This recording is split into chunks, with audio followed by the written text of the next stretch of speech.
ئەم کاتتان باش بینەرانی هێژای فریدۆم TV بە ئاکتوێلێکی تر پێگەشتینەوە.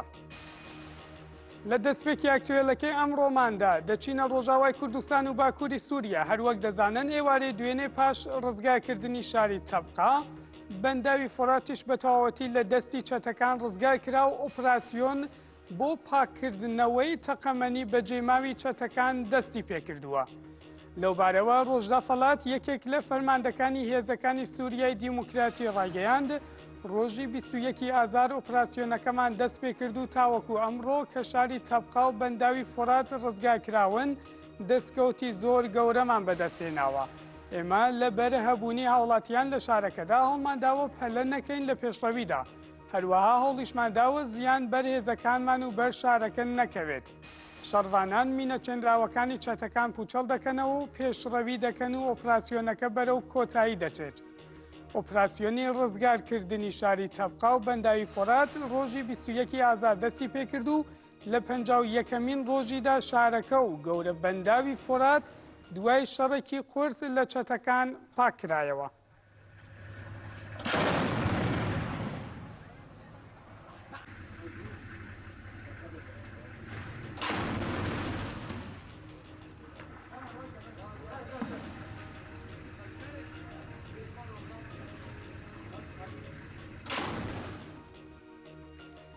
بەڵێ هەر لەو چوارچەوەیەدا و بۆ وەرگرتنی زانیاری زیاتر سەبارەت بە دوایین پێشڕەویەکانی شەڕوانان لە ئۆپراسیۆنی تووڕەیی فۆرات ئەمیر ئەحمەدی ڕۆژنامەوان لە ڕۆژاوای کوردستانەوە لە ڕێگەی سکایپ لەگەڵماندایە. ئەمیرم کاتت باش و دوایین زانیاریەکان لە ئۆپراسیۆنەکە چییە بە بینەرانمانی بگەێنیت؟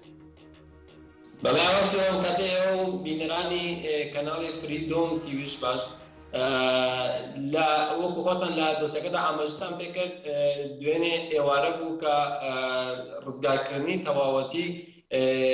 شاری تەبقا لەلایەن هێزەکانی سووریای دیموکراتیکەوە ڕاگەیەنرا کە ئەوەش بەڕاستی وەکو یەکێکتر لە گەورەترین سەرکەوتنەکانی هێزە شۆڕەشگێرەکان و هێزە دیموکراتەکان لە باکووری سووریادا کە بە خێراییکی زۆر بەرچاو لە پێشڕەویدان بۆ ڕزگارکردنی هەرێمەکان لەژێر دەستی چەتەکانی داعشەوە بۆ گەڕانەوەی ئارامی و سەقامگیری بۆ هەرێمەکە. شاری تەبقا یەکێک لە گرنگترین شار و ناوچە استراتیژیەکانە لە باکووری سووریادا کە بە تایبەت بەنداوی فۆرات کە لە ئەو شارەدا هەڵکەوتەوە یەکێک لە گەورەترین بەنداوەکانی ڕۆژهەڵاتی ناوەڕاست و گەورەترین بەنداوە لە سووریادا کە زیاتر لە 12 ملیارد مکعب ئاو لە پشتی کۆبووەتەوە و ناوەندێکی گرنگی دابینکردنی برخ یا بڵێن کارەبایە بۆ سووریادا کە ئەوەش دوای گرتنەوەی ئەو هەرێمانە. بەڵێ ئەمیر ئەگەر بکرێت دەنگی تۆ بە باشی ناگەێتە ئێمە ئەگەر بکرێت دەنگی سپیکەرەکەی خۆت لە لای خۆت تۆزە کەمتر بکەیت بۆ ئەوەی دەنگت بە باشتر بگاتە ئێمە. بەڵێ هەواڵ سیروان دەنگ چۆنێتە باش پێ ئێستا باشە سپاس فەرموون. هەواڵ سیروان ئاماژە بۆ بکەم کە بەنداوی فۆراتێکی لە گرنگترین ناوەندەکانی دابینکردنی وزەیە لە سووریادا و گەورەترین بەنداوە لە سووریادا کە کارەبا و یا بڵێن برقی سووریا لەوێ هەموو دابین دەکرێت. ڕزگارکردنی ئەو بەنداوە لەژێر دەستی داعشدا یەکی لە گەورەترین سەرکەوتنەکانە بۆ گەڕانەوەی ژیانێکی ئاسایی بۆ سووریا و بۆ دابینکردنی ئارامی بۆ هاوڵاتیان لە سووریادا. ئەوە لە لایەکی دیکەوە تەبقا وەکو ئیدی دوایین شارڕەگەکانی داعش دەمێنێ لە هەرێمی ڕەقا بەتایبەت لە پارێزگای ڕەقاکە ئیدی بە گرتنەوەی تەبقا و ڕزگارکردنی ئەو شارە لەلایەن شەربانانەوە داعش توانایی ئەوەی نامێنێت کە بەڕاستیدا بتوانێت خۆڕاگریکی زۆر بکات لە هەمە پێشڕەوی شەرواناندا و گرتنەوەی شاری ڕەقا وەکو پایتەختی خلافەتی داعش ئیدر زۆر ئاسان دەبێت. هاوکات لەگەڵ ئەمەشدا شەروانان بەڕاستی و هێزەکانی سووریای دیموکراتیکی دی سەلماندوویانە بۆ جیهان کە تاکە هێزێک لەسەر عەرزی واقعی سووریادا کە بتوانن بەڕاستی پشتی پێ ببەسترێت و شەڕی تیرۆری بەڕێگەی ئەم هێزانەوە شەڕی تیرۆر بکرێت. شەروانانی هێزەکانی سووریای دیموکراتیک ئەم ڕاستیان سەرن هەر بۆیە دوێنێ پنتاگۆن بڕیاری پرچەکردنی هێزەکانی سووریای دیموکراتیک و شەربانانیدا کە ئەوەش بێگومان لە پاشەوە ئەو لایەنانەی کە هەتاکو ئێستا و ئەو دەوڵەتانەی کە هەتاکو ئێستا پاڵپشتی تیرۆر بوونەوە ناهێڵن ئاسایش و سەقامگیری بگەڕێتەوە بۆ سووریا دژایەتی ئەو بڕیاریان کرد کە لە ناویدا و لەسەریدا دەوڵەتی تورکیا بوو کە ناڕزایەتی هەم بەر ئەو بڕیارە نیشاندا. بەڵام ئەوەی گرینگە لێرەدا ئەوەیە کە بەڕاستی ئیدی باکووری سووریا و پرۆژەی فیدراڵی باکووری سووریا بە ڕزگارکردنی ئەو هەرێمانە لەژێر دەستی داعشدا وە جێگرتنی سیستمی خۆبەڕێوەبەری دیموکراتیک لە ئەو هەرێمانە بە زووترین کات بپشت ئەوەی کە ڕزگار دەکرێن ئەوە نیشانی داوە کە بەڕاستی خەڵکی سووریا و پێکاتەکانی سووریا زمینێکی لەباریان هەیە بۆ ئەو سیستمە. ئێمە لەبیر بێنینەوە لە من بێژدا پاش 6 مانگ لە ڕزگارکردنی ئیستا یەکێک لە نمونەترین ئەزمونەکانی دیموکراسیت هەیە لە ڕۆژهەڵاتی ناویندا کە لە من بێژدا دەبینێت ئەو هەموو پێکاتەیە تێدایە کەس شەڕ کەس ناکە هەموو پێکەوە دەژین و خۆیان بەڕێوە ببن. ئەمیر ئاماژەت بە ڕاگەاندراوەکەی کۆشکی سپی کرد بۆ پڕچەکردنی هێزەکانی سووریای دیموکراتیک و هەروەها یەکینەکانی پاراستنی گەل و یەکینەکانی پاراستنی ژن. ئەگەر بکرێ باسی زیاتری ئەو بابەتەمان بۆ بکەی ئەو هاوکاریانە چی و چی لە خۆ دەگرن؟ ئەڵا سیروان هاوکاریەکان بەردەوام هەتاکو ئێستا هەبوون هاتبوون بەڵام هاوکاریەکان لە ئاستێکدا نەبوون کە بتوانرێت ئەو پێداویستی شەڕێکی بەرفراوانی پێ بکرێت. بۆ نمونە ڕقا وەکو پایتەختی داعش ئیدی داعش لە مووسڵیجا تێکشکێنرا بە تەواوەتی لەناو دەچێت هەموو هێز و توانەی خۆی دەداتە ڕقا و بێشتریش هەرەوە گرنگتر لە مووسڵ بوو ڕقا بۆ داعش. بەڵام ئەو چەک و جەبخانانەی کە هاوپەیمانان دەیاندا بە شەروانان هەتاکو ئێستا زۆرتر چەکی سووک بوون فیشەک بوون چەکی سووک بوون چەکێک نەبوون کە بتوانێت شەڕی لە هەمبەر ئەو چەکە گرانانە ئەو چەکە قورسانەی کە داعش بەکاری دێنێت لە هەمبەر شەرواناندا بتوانێت شەڕی پێکرێت. ئەوەی کە بەڕاستی هەتاکو ئێستا شەڕ کراوە شەروانان بە ئیرادەی خۆیان و دیمەنەکانی ژداوەکو دەبینرێت ئەوەی چەکەی لە دەستی شەروانەندایە چەکی سەدەکانی هەفتا و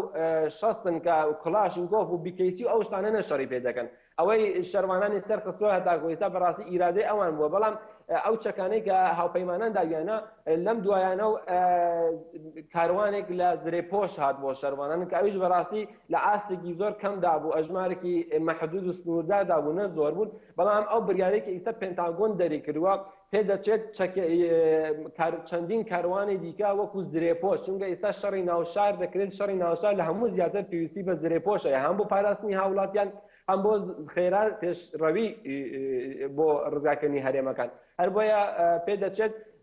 چەکێلە پێشکەوتوو و زرێپۆشێلێکی پێشکەوتوو لەلایەن پێنتاگۆنە و بڕیاری دوێنێش لە دوانیاندا کە بە زووترین کات ئەو کاروانانە بگەێنە دەستی شەروانان و پێ دەچێت لەو ڕۆژانەی پێشەڕۆژی ئێمەدا بە زووترینگادا و چونکە قۆناغی چوارەمی هەڵمەتی تووڕەیی فراتیش کە لە باکووری شاری ڕقادا بوو ئەوە نزیک بە 15 ڕۆژ بوو ڕاوەستێنرا بوو کە دوێنێ دیسان بە لە دوانێک لە پاش ڕزگارکردنی شاری تەبقا ئیدی ئەو قۆناغە دیسان دەستی پێکردەوە. ئەوەش بۆ واتایەتە ئیدی شەروانان ڕوود لە ناو شاری تەبقا دەکەن. ئیستا لە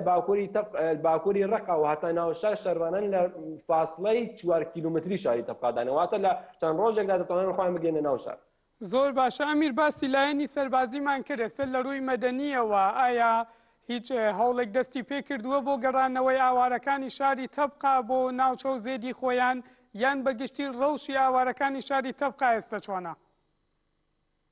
ئەوە سیروان بەڕاستی یەکێک لە هۆکاری دیسان خێران ڕزگارکردن و ئارمانجەکان بۆ خێرا ڕزگارکردنی هەرێمەکان لەژێر دەستی داعشدا ئەوەیە کە کاراسانی زوو بکرێت و بۆ هەوڵاتیان بگەڕێنەوە شوێن واری خۆیان. لەبەر چی؟ لەبەر ئەوەی کە هەتا ئێستا بەڕاستی بە هەزاران بە سەدان هەزار ئاوارە لە ئەو هەرێمانەی کە شەڕ تێدایە و داعش تێدایە ڕویان لە ڕۆژاوای کوردستان کردووە بەڵام بەداخەوە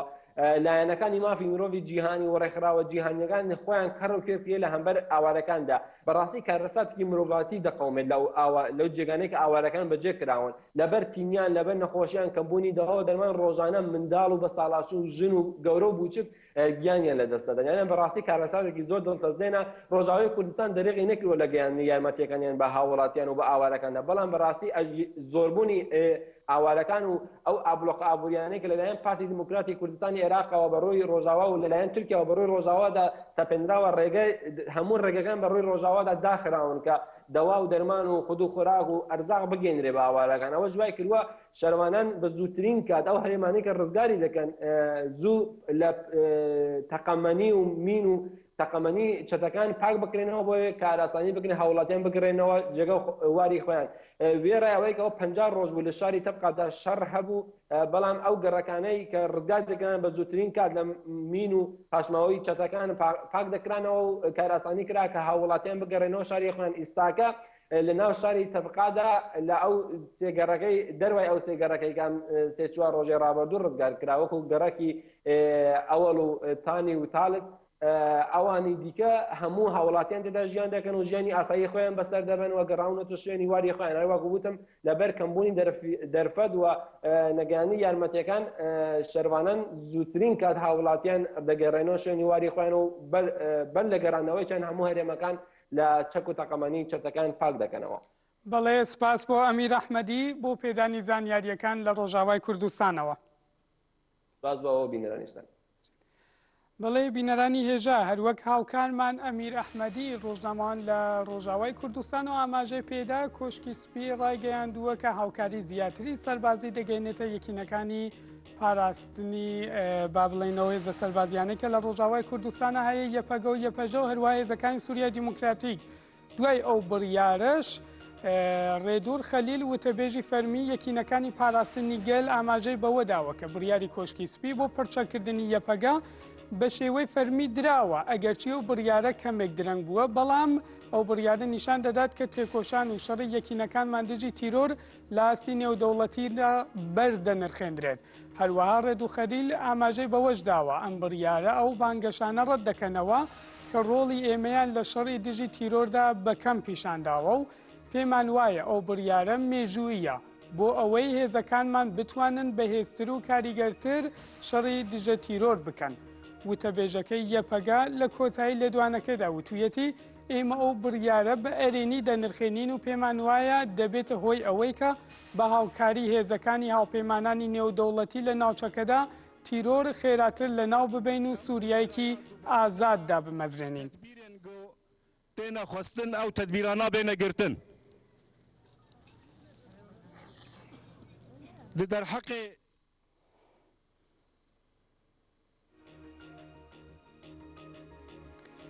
بەڵێ بینەرانی هێژە دەچینە ڕۆژەهەڵاتی کوردستان و لە بەردەوامی هەوڵە هاوبەشەکانیان دژ بە شۆڕشی کوردان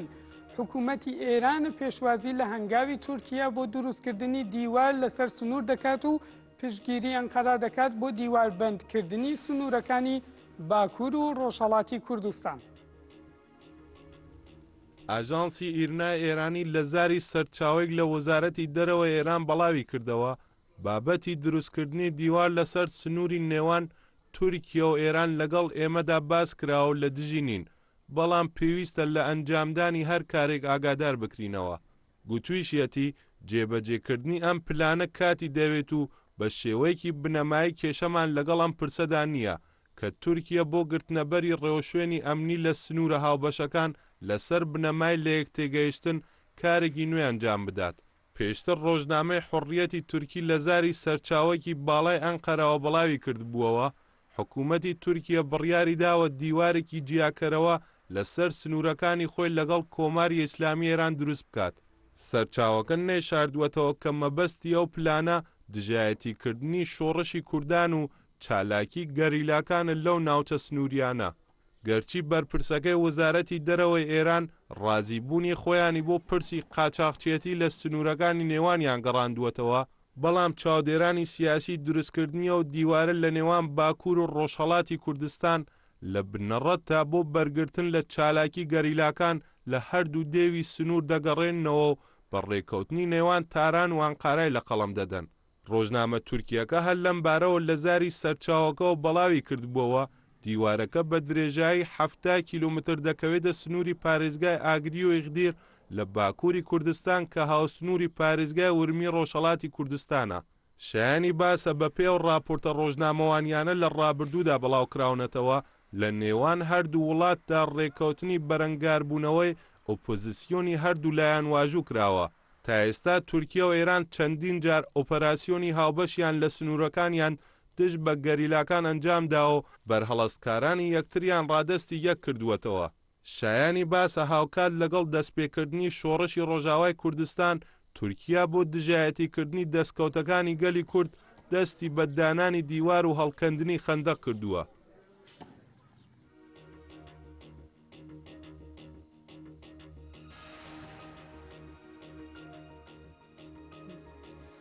بەڵێ بینەرانی هێژە لەم بەشەی ئەکتوێلەکەی ئەمڕۆماندا لە باکووری کوردستانەوە فەرهاد مەمەدۆغڵو ڕۆژنامەوان لەگەڵماندایە و دوایین ڕۆژەوی باکووری کوردستانی لێوەردەگرین. هێژە فەرهاد مەمەدۆغڵو دەم باش؟ دەم باش سەرچاوەرە. فەرهاد دەربارەی نوێی نوچەی سازکردنا دیوارێ لە ناوبەرە ڕۆژهەڵات و باکووری کوردستانê جەمتە شتی نوچی هەیە. بەێ ڕاستە لەوێ دەرێت دیوارێکی نو چێتکن چاواکە لەبەر ئەو سینۆڕی نیە ڕۆژ ئاوا و یە تورکیا کوسە دیوار چێ دکن بۆ بە فەرمی ناویوی ئەوە و پاراستنی سینۆری تورکیا بەداخەوە ئەم هەمووی ڕاگەهاندنی شتزانە و تورکیا خو ئامادە دکێک و بۆ ئۆپەراسیۆنی گەورە هەم لە ڕۆژ ئاوا هەم لە باشوور هەمی لە ڕۆژهەڵات پێک بینە دەنەک نێزە یعنی کاتێک نێزە دەبەک و 2019دا ئۆپەراسیۆنی گەورە چێ ببن لە ئەو منتەقە لەبەر ئەوە بۆ کەرەکۆل و دیوار و پاراستن و هەروە سوپای تورکیا لەوێ دەرێ تێن بجیهکردن ئەف دیوارژی واتای ئەوە هەروە نەتەنێ دیوار کول باکووری کوردستان تایبەتنها بابەرێن ڕەوشی ئاوارتەیە چەند ڕۆژە لە باکووری کوردستان لە دێرسم لە عەلەزیز لە موش لە ئامەد ناوچە و هەرەم و گوندان ئۆپەراسیۆنین گەورە هەنە ئەمڕۆ سعات سێن شەوێ بڕیارەکین وە داناندن لە باژارن موشێ و هەروە 21 محەلە و ناوچە و گوندان لەوێ دەرێ هاتن و چوین هات کادەخەکردن و هەروە ئۆپەراسیۆنین چەکداری هات دەست پێکردن یعنی تێ چ واتەیە و بتەواهین باکووری کوردستان ئۆپەراسیۆنێ نیە سیاسی ئۆپەراسیۆنە نیە چەکداری هەمان دەمێدا بەردەوامن هەمان سعاتێدا تقریبا 5 دقیقە بەری ئاگاهیەکی نویشە دەستێمە کول وانێ لەسەر ناوەندین دەبەتە ئۆپەراسیۆنین سیاسی دەست پێکریا هەروە هەفسەرۆکن نین دەبەتەیە ناوەندێ وانێ و جیگرێ وان و هەروە ئەندامی ڕێبەبری هاتنە بن چاوکردن لە گۆر وێنەیەن کو لەزگینی هاتنە پارڤەکردن دەدا خویاکردن کو ناوەندێ هەدەپە هاتیە دە ببورن دەبەتە هاتیە تالانکردن یعنی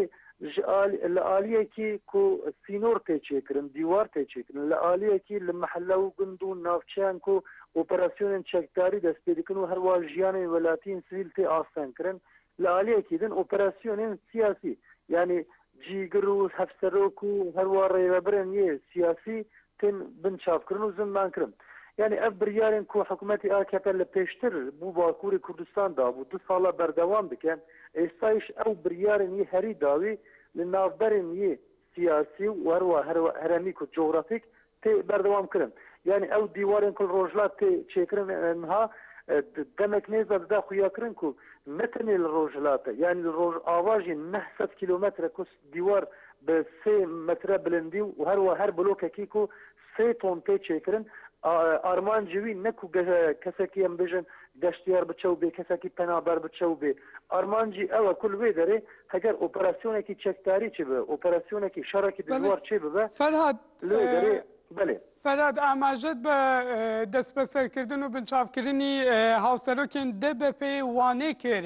ev tometê xirawete palîwan li ser çi esasê li ser çi tometêk çalakwanên DBP'yê Wanê û hawserokî wan hatine binçavkirin yani li pêştir jî binçavkirin li ser HDP li ser DBP ansazî dezgehên civakî li pêk dihat bi rastî guman û tometên yê firinjrakêş bû êstayîş ew hevserokên yên DBP'yê Wanê û herwa cîgir û endamên ku vê sivê hatiye binçavkirin û herwa navendê wan hatiye talankirin yani bi tometa bi piştevaniya propagandaya PKK bi tometa piştevaniya li ber muhalefeta rewşa awarte wek hûn dizanin li gor kanûnên Tirkiye di rewşa awarte de netwanî daxuyanî bidî netwanî li kolana çalakî pêk bînî her babet bo binçavkirin û zindankirin destûr dide hêzên emnî niha jî yani tometê ku tê bilêvkirin ev babedin yani rewşê propaganda û herwa bi piştevaniya propagandaya PKK yani wê encam çi be werin serbestberdan an zindankirin bi rastî ne diyare lê di rojên dawî de li aliyekî siyasetmedar tên serbestberdan li aliyekî din tên zindankirin herwa li aliyekî behsî rewşê awartek were hele betalkirin dikin li aliyekî li Mûşê vê sivê saet sêyan da ku biryarê 21 meheleyan هەروە ناوچەیان کو هات داناندن قەدەخە هاتن و چوین هات قەدەخەکردن تدا خویاکردن کو وێرەوشێ ئاواتە لە باکووری کوردستان بەردەوام بکە. بەڵێ فەرات هەر وەک دەزانی بەنداوی تەبقا و هەروەها شاری تەبقا بە تەواوەتی ئێوارەی دوێنێ ڕزگار کرا. ڕزگارکردنی ئەو شارە و بەنداوەکەی لە میدیای باکووری کوردستانە چۆن دەشۆپێنرێت؟ بەڕاستی لە باکووری کوردستان مەدیای باکووری کوردستان جودایە لە مەدیای تورکیا جودایە. لە باکووری کوردستان بە کێفخۆشی هات پێشوازیکردن لەبەر کولوێی دەرەی وەلاتین هاتن ڕزگارکردن و هەروە لەسەر عێریشێن داعشێک و یەک بە یەک تێکچوونە داعشێ ددا خویاکردن بڤی ڕەنگێ لە باکووری کوردستان هات پێشوازیکردن. بەداخەوە لە ڕاگەاندنی تورکیا وەکو تەرۆرە وەکو یەپەگە وەکو کەسەدە وەک تەرۆرە تێ بلێفکردن و هەروە هەری داوی و بریارên ئەمریکا و پشتەوانیە چەکێن گران بکە و هەروە gelek چەکێن گران گەیشتیە دەستێن قەسە دێ و هەروە یەپەگێ بەڕاستی یەک بە یەک هەم حکوومەتی ئاکێپە هەم ڕەگەاندنی یا تورکیا وەکو ئەوە تشتێکی خەلەتە وەکو ئەوە تشتێکی شاشە تێ بلێفکردن و هەروە دەبێ و بانگەوازی دکن و حکوومەتی ئاکێپە و هەروە ڕاگەاندنی نیە تورکیا بانگەوازی دکە و ئەمریکا لە ئەف بریارێ خۆ vegere. بەڕاستی ئەو وێنەیەن کوتێن پارڤەکردن و چەکێن گەیشتیە دەستێن یەن کەسە دێ بۆ ئۆپەراسیۆنێن ڤەکای ji alîn ڕاگەاندنی تورکیاوە وەکو ئیخانەتە وەکو ئەوە لە هەمبەرên تورکیا tiştekî têpêkanîn ev çek bû ku li hemberî Tirkiye were tê bikaranîn vî man babedê tê bikaranîn raganê Tirkiye'da. Ragana cîhanê hemî dizane ku bu operasyonê Raqqa ev amadekariyekî gewre ye. بەڵێ سپاس بۆ فەرهاد مەمەدوغڵو ڕۆژنامەوان لە باکووری کوردستانە بۆ پێدانی دوایین زانیاریەکان سەبارەت بە ڕۆژی باکووری کوردستان و هەروەها تورکیا. بەڵێ بینەرانی هێژا هەروەک ڕۆژنامەوان فەرهاد مەمەدوغڵو ئاماژەی پێدا بەرە بەیانی ئەمڕۆ هاوسەرۆکی دەبەپەی شاری وان لەلایەن هێزانیەکانی دەوڵەتی تورکیاوە دەست بەسەر کراوە و هەروەها ناوەندی دەبەپە لە شاری وانیش تاڵان کراوە لەلایەکی ترەوە لە 21 گەڕەکی شارۆچکەی موش قەدەغەی هاتوچۆ ڕاگەیەندراوە و با بڵێن ڕەوشێکی سەربازی ئێستا لە ناوچەکە لە ئارادایە. ئێستاش دەچینە ڕۆژهەڵاتی کوردستان و وەک دەزانن دوێنێ هێزە ئەمنیەکانی ڕژێمی ئێران ڕێگریان کرد لە چالاکوانانی مەدەنی لە گربوونەوەی پرۆپاگەندەی هەڵبژاردننی حەسەن ڕۆحانی لە کرماشان و بەجلی کوردی و پانکاردی مافی پەروەردە هاتبوون چالاکوانان مافی پەروەردەکردن بە زمانی کوردی بەڵام ڕێگریان لێکرا و بە گوێرە و زانیاریانەی کە بڵاو بووەتەوە پێرێ واتە سێشەممە حەسەن ڕۆحانی کاندیدی ڕیفۆرمیستەکان بۆ هەڵبژاردننی سەر و کۆماری ئێران لە شاری کرماشانی ڕۆژهەڵاتی کوردستان گربوونەوەی پرۆپاگەندەی بەڕێوە برد لەوێ چەند چالاکوانێکی کورد ئامادە بوون لە کاتێکدا جلی کوردیان لەبەردا بوو پانکاردی داوای مافی پەروەردە بە زمانی دایکیان بەدەستەوە گرت بوو بەڵام هێزانیەکان هێرشیان کردە سەر و چالاکوانانە و لێیاندان و دەست بەسەریان کردن و پلانکاردەکانیان لێ وەرگرتن لەسەر پلانکاردی ئەو چالاکوانانە نووسرا بوو ئێمە خوازیاری جێبەجێکردنی مادەی 15 دەستوری بنەڕەتین و دەمانەوێت لە خوێندنگەکانی کرماشان پەروەردەی بە زمانی کوردی هەبێت ئەمەش لە کاتێکدایە کە هەم لە خولی پێشووی هەڵبژاردننی سەر و کۆماری ئێراندا و هەم لە ئەم خولەدا یەکێک لە دروشمەکانی حەسەنی ڕۆحانی دەستە بەرکردنی مافی پەروەردە بە زمانی دایکی بووە بەڵام 4 ساڵی ڕابردوو هیچ هەوڵێک بووە مەبەستە ئەنجام نەدراوە.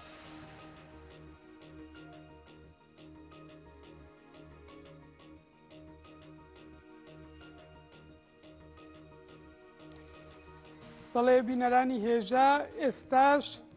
بۆ شرۆڤە زیاتری ئەو بابەتە بەڕێز سەعید سەنەندەجی هاوسەرۆکی کۆمەڵی مافی مرۆڤی کوردستان لەگەڵمانایە. بەڕێز سەنەندەجی ئەم کاتت باش؟ بەڕێز سەنەندەجیەوە ئەو ڕێگریە هێزە ئەمنیەکان لە داواکاریەکانی گەلانی ئێران لەوانە و بە تایبەتیتر گەلی کورد چۆن دەبینن؟ بەداخەوە کۆماری ئیسلامی لە ماوەی چەندین ساڵەدا کە بەرگیری کردووە لە مەسەلەی زمانی دایکیە بە هەڵبەها دیهێنانی ئەسڵی 14 هەروە 15 قانونی ئەساسی کۆماری ئیسلامی ئێران بۆتە هۆیەوە کە زەختێکی زۆر لە خەڵکی کورد و هەروەها گەلانی ئێران بدات. ئەم ئاخرەیش کە بەم شێوە هاتووەتە بەرەوە زەخت و زۆرێکی زۆرتر ئەکەن لە چالاکوانی ڕاستقینەی مەسەلەی بەدیهێنانی مەسەلەی مافی ئەوەی کە بە خوێندنی بە زمانی دایکی هەبێت بۆتە هۆیەوەی کە مشکڵێکی گەورەی بۆ چالاکوانانی گەلی کورد هەروە چالاکوانانی گەلەکانی تری بێ پێکێناوە و دەست بەسەرکردنی ئەم کەسانە و ئیجازە نەدان بەمانەکە لە کۆڕووکۆبوونەوەکەنە بەشداری بکەن و پرسیاری خۆیان یا شعاری خۆیان ئاراستەی ئەو گەلە بکەن و ئەو نمایەندا لە بکەن کە بەرحاڵ کۆماری ئیسلامی دابینی کردو بۆ ریاسەت جمهوری بوونە دەست مشکڵێکی گەورەترە. باشە بەڕێستەنەندەجی یەکێک لە دروشمەکانی حەسەنی ڕۆحانی و کاتەی کە 4 ساڵەوە پێشاتە سەر حکم ئەوە بوو کە خوێندن بە زمانی دایکی پەرە پێدەستێنێت کەچی ئێستا هێزە ئەمنیەکان دژی دەوەستنەوە. ئایا ئەو بابەتە چیتر وەکو بەڵێنێکی سوا و بریقەدراوی ڕژێمی لێ نەهاتووە؟ بۆچەنە هەموو بەبێژین هەموو ئەو نمایەندا ئەو کەسانێک کە خۆیانیان هەڵبژاردەوە بۆ سەر و کۆماری وەختی ئەڕوونە ناو بێژین منتەقەی ئەو بێژین هەلەکانی ئێرانیان بەژین کورد تورک عەرەب باس لە مافی خوێندنەوە بە زمانی دایکی ئەەکەن و بەڵێن کە مافێکی گەورەیە. بەڵام لە هەروەها ئەگەر چاوی لێ بکەن خودی عەلی خامنەی ڕەهبەری کۆماری ئیسلامی ئێران لە وتەکانیا 2 ڕۆژ لەمە پێش مشەخەسەن و پیوتی ئەم مەسئلەی پەرەپێدان بە مەسەلەی خوێندن و پەرەپێدان بە مەسەلەی ملی گەلەکانی ئێران ئەمە جدی ئەمنیەتی ئێران و ئێمە من داوا ئەەکەم کە ئەم مەسایلەدا بوون و هەر کەسی لەم مەسایلە بڕوات قسە بکات و باسی لێ بکات و پەرەی پێدات ئێمە بەتوندی لەگەڵ یا بەرخۆ دەکەین و هەروەهاش هەم گەڕاوتی ئەمە گۆڕانی ئەم جۆرە شتانەی کە بەشی لە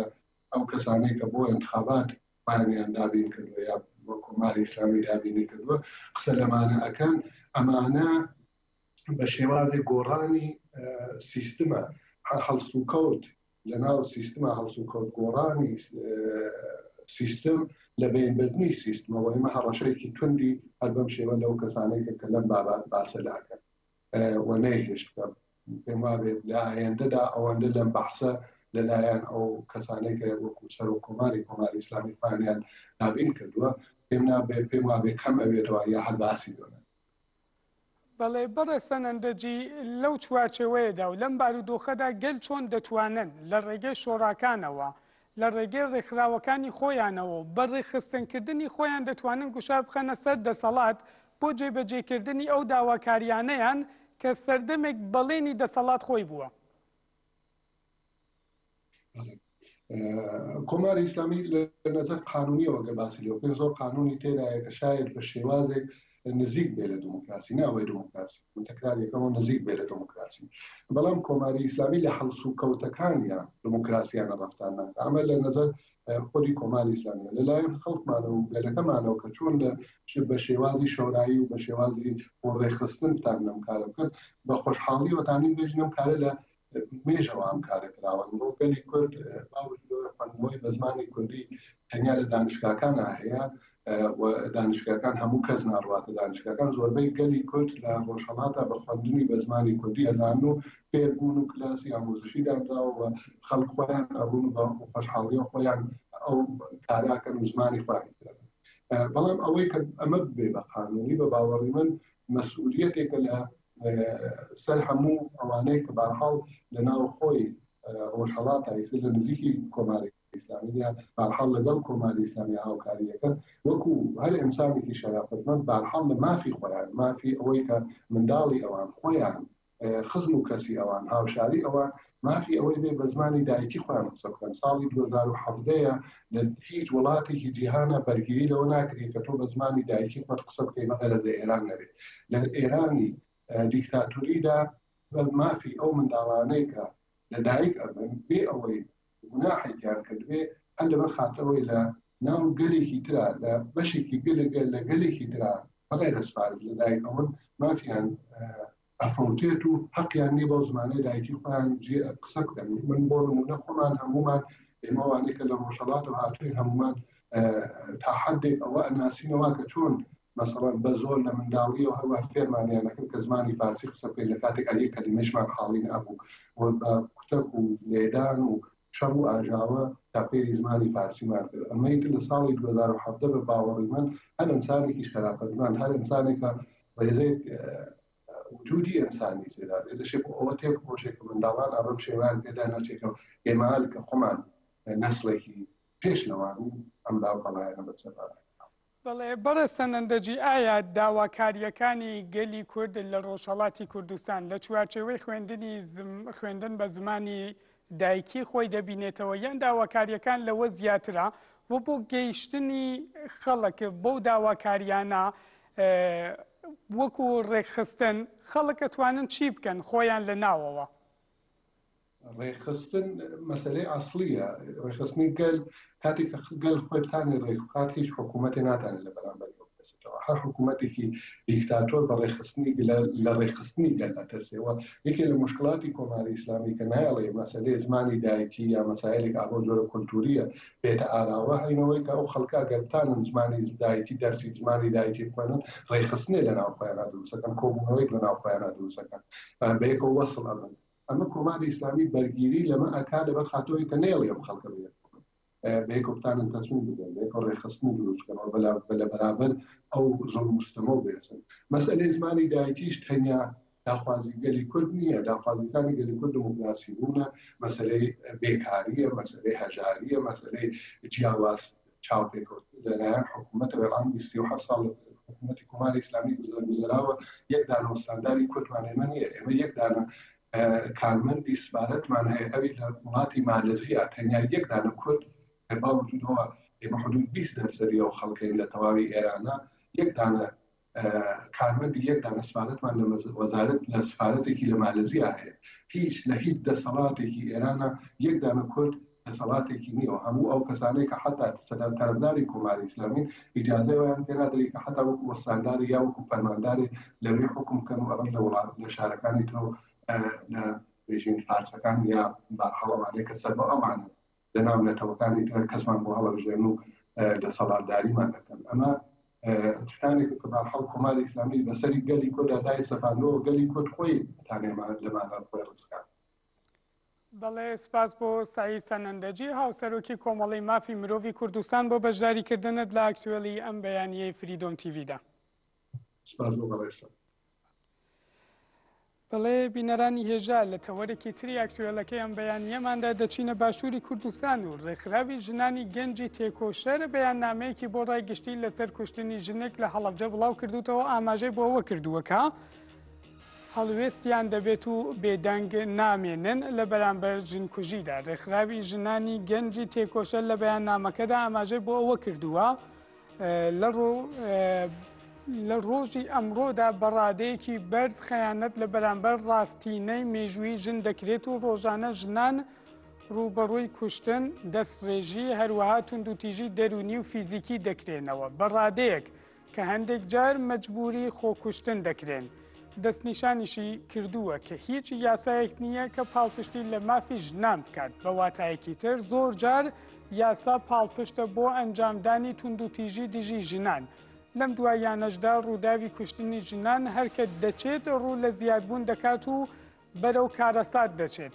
ژنانی گەنجی تێکۆشەر ئەوەشی وتووە ئەو ڕووداوەی کە لە هەڵەبجە ڕوویدا پیاوێک هاوسەرەکەی خۆی کوشت و هەروەها ئەو دەست درێژیانەی کە دەکرێتە سەر ژنان و دواییش هەڕەشەی کوشتنیان لێ دەکرێت و ئەوانەی کە دەشکوژرێن بە شاراوەیی دەهێنرێنەوە و کەسیش ناتوانێت لەسەریان بێتە دەنگ. بانگەوازیش لە تەواوی ژنانی کوردت بە تایبەت لە باشووری کوردستان کراوە لەو بارەیەوە بێدەنگ نەبن.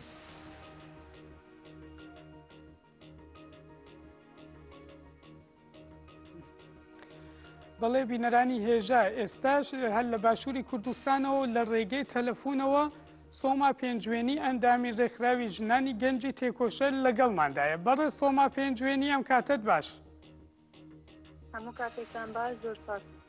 بەڕێ سۆما ئێوە بەرزبوونەوەی دیاردەی ژنکوژی و بێدەنگی دەسەڵات لە ئاستی ئەو تاوانانە چۆن دەبینن؟ بەڵێ وەکو ئەزانرێت باشووری کوردستان یەکێک لەو شوێنانەیە کە لە کوردستاندا هەری زیاد توندوتیژی لەسەر ژنان لێی بەڕێواتێت وە لە هەمان کاتە لێرە ڕۆژانە ئەتوانین بڵێن خەبەری کوشتنی ژنان خۆستاندنی ژنان ئەبیستین ئەو توندوتیژانەی کە لەسەر ژنانی ژەکرێت بە هیچ بڵێن ڕێکخراوی ژنان زۆرن ڕێکخراوی بەرەنگاربوونەوەی توندوتیژی دژی ژنان زۆرن بە زۆربەی ئەو ڕێکخراوانەش بەڕاستی بڵێن بەڕێوەبەرەکانیان پیاون لەبەرەوە لە هەمان کاتە بە زیینەتێکی پیاسالەری بەڕێواتن هیچ یاسایەکیش لە ئێستادا لە باشووری کوردستان بۆ پاراستنی ئەو ژنانە بەڕاستی نییە یاسایەکی کە بتوانێت بیان پارێزێ یانیش ئەوانەی کە ئەو تاوانانە ئەنجامەدن سزایەکی کە لایقی ئەوان بێت سزایان بدات بەم شێوەیە نییە بە پێچەوانەوە زۆربەی ئەو کوشتانەی کە ڕوو ئەدەن ئەو توندوتیژانەی کە ڕوو ئەدەن لە بن ناوی عشایری و عشیریەتی و ماڵباتیدا سەریانەگیرێت و بەسەر یا تێپارن ئەمەش بۆ ئێمە وەکو ڕێکخراوێکی ژنانی گەن شتێکە کە پێویستی بە لێکۆڵینەوە هەیە بۆ ئێمە و ئێمە بە ئەرکی خۆمان ێزانین بە هەموو شێوازێک لە بەرامبەر ئەمانەدا تێکۆشین بڵند بکەین و ئەو وحشیەتانەی کە ئێستا لە باشووری کوردستانە لە بەرامبەر ژنان بەڕێواتێک کە بەڕاستی لە ئاستێکدایە کە ڕۆژانە ئینسان ئازاری وجدانیە کێشێ لەلایەنی وجدانیەوە زەحمەتیە کێشێ چونکە بەڕاستی شوێنێکی کەژن بتوانێت خۆی لێ بپارێزێژن بتوانێت خۆی بداتێ بۆ ئەوەی خۆی لەو توندوتیژانە نەجاتدا شوێنێکی بەو شێوەیە نییە ئێمەش دەستێکردمان بە میشە لەسەر و ئەساسە بوو کە بتوانانی ببینە لانکەیەک بۆ ژنانە فقط لە هەمان کاتە بێدەنگبوونی هەموو لایەنە سیاسەکان بەتایبەتیش ڕێکخراوەکانی ژنان لە بەرامبەر ئەمە و هەموو پارتی سیاسەکانی چونکە ئەم توندوتیژانە بەرپرسیاری لە چارەسەرکردنیان تەنیا مەسەلەیەکی ڕێکخراوی ژنان نییە ئەمە مەسەلەیەکی ئینسانیە و ئێمە هەمووشمان ئەزانن لە شوێنێک کە ئاستی ژن لەم ئاستەدا بێت و ئاستی کۆمەلگا ئەوەندە بڵند بێت لە ئاستی پیا و سالاریدا و توندوتیژی ئەم هەموو زێدە بن بەڕاستی کۆمەلگا هەمووی لەمە بەرپرسیارە و هەتا لە باشووری کوردستاندا ئێمە نەتوانین بەڕاستی ستاتویەک بۆ ژن بەدەست بخەین و ئاستێک بۆ ئەوەی کە بتوانین ژن بە ئازادی بەڕاستی ڕای خۆی دەرببڕێ خاوەن ڕابێ و ڕۆژانە ئەوەندە بە شێوازێکی وحشیانە وەکو ئاژەڵێک مامەڵەی لەگەڵان نەکرێ و بتوانێت خاوەن دەنگ بێ خاوەن هەڵوێست بێ خاوەن ئیرادە بێ بۆ ئەوەی بتوانین ئەمە ئاوا بکەین پێویستە هەر کەسێک لە بەرامبەر ئەمەدا خاوەن هەڵوێست بێ و هەر کەسێکیش لەمە تێبگە لەم وڵاتەیە هەتا کوژن ئازاد نەبێ هەتا کوژن لەم ڕەوشە دەرنەکەوێ بەڕاستی بە هیچ شێوازێک ناتوانین نە ئازادی و نەسەر بەخۆیی بۆ هیچ پارتێکی کوردستان بەتایبەتیش بۆ باشووری کوردستان ناتوانین بەدەستبێنین فقط ئەمە لەلایەنی دەسەڵاتیشەوە پشتگیری لێکرێت ئەو کەسانەی کە ئەم توندوتیژانە ئەنجامەدەن سزا نادرێن بەڕاستی ئەگەر سزاش بدرێن سزایەکی بەو شێوەیە نیە کە لایەقیان بێ پێویستان ئینسانانە بەڕووی میلەتا کراوە بن لە پێش میلەت ئەم ئینسانانە محکەمە بکرێن بۆ ئەوەی بۆ هەر کەسێک ببێ بەدەست و ئەم کارە دووبارە نەبێتەوە چونکە ئەمە شتێکە ڕۆژانە لێرە ڕووەدا و بەڕاستی شتێکی فاجیعەیە شتێکە کە پێویستە هەموو دنیا ئەساس دەنگی ژنان لە باشووری کوردستان ببیتێ ڕۆژانە هاواری ژنان ڕۆژانە خۆشتاندنی ژنان ڕۆژانە ئەو شتانی کە لێرە ڕوو ئەدەن پێویستە هەموو دنیا ئەم دەنگە ببیستێ و لەسەری بێتە دەنگ بڵێ بەڕێز سۆما ئەمەوێتەوە پرسیارەتان ناڕاستە بکەم ژنانی گەنجی تێکۆشەر بۆ بەرەنگاربوونەوەی ئەو دیاردە و بەڕێخستنکردنی ژنان تا ئێستا لە باشووری کوردستان چه هەنگاوێکی ناوە بەڵێ ینی بەڕسمی ئەوە 2 ساڵە کار و خەباتی ئێمە دەستی پێکردووە لەو لایەنەشەوە گشتی کار و خەباتی ئێمە لە سوارچەوەی بەڕێخستنکردن و پەروەردەکردن و چالاکیکردنە لەسەرم ئەساسە ئێمە لە دەوروبەری خۆمان لە هەموو شار و شارۆچکەکانی باشووری کوردستان ڕێخستنمان هەیە بۆ ئەوەی کە بتوانین ئەو ژنانەی کە بەڕاستی تر ئیرادەیان شکاوە و لە ئاستی ئازادیە بە خۆیان باوەڕین بۆ ئەوەی بتوانین چروستی خوداوەندەکانی ئینانا و زەردەشتەکانیان تا زیندوو بکەینەوە بتوانین بهێنینە ئاستێکە بۆ خۆیان بتوانن ئاساس ڕۆڵیان هەبێ لە گۆڕانکاری کۆمەلگا چکە ئەوەی پێشەنگە بە بڕوای ئێمە ژنە لەبەر ئەوەش ئێمە بەو شێوەیە ڕێخستنی خۆمانەکەین لە هەمان کاتە لە هەموو شار و شارۆچکەکان کۆرس سیمینار پەروەردە بۆ